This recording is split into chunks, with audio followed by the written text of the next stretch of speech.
Quelle garantie de résultat apporte une découverte approfondie de son prospect dans la relation commerciale?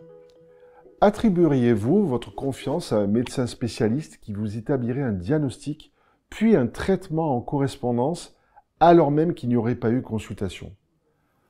À l'évidence, non.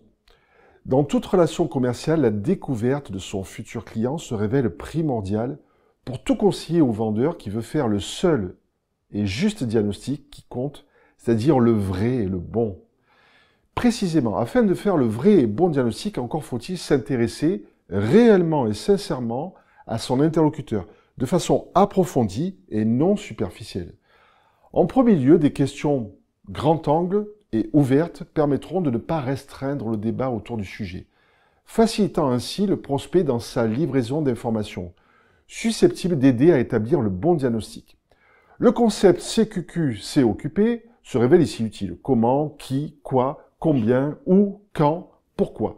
Comprendre et mieux appréhender l'entourage de son interlocuteur peut constituer parfois aussi une aide. Le concept FAST, famille, amis, sport, travail, peut ici s'avérer une source d'information utile. En second lieu, la technique de prise de notes va permettre de se concentrer sur l'essentiel.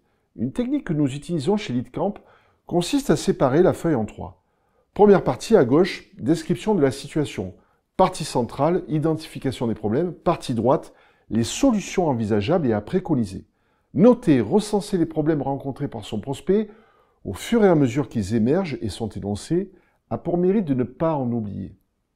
Comment en effet faire émerger les bonnes solutions si certains problèmes ont été occultés, voire oubliés en cours d'entretien? Lorsqu'à la fin de la situation, il n'y a pas de motivation suffisamment claire, il convient alors de poser des questions.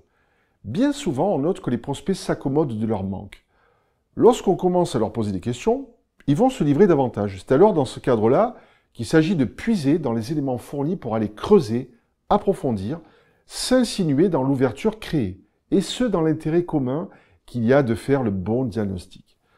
En ce qui concerne la phase d'identification des problèmes, questionner son prospect de façon à faire émerger les éventuels manques, obstacles ou difficultés rencontrées présente comme mérite de pouvoir aussi en mesurer l'impact.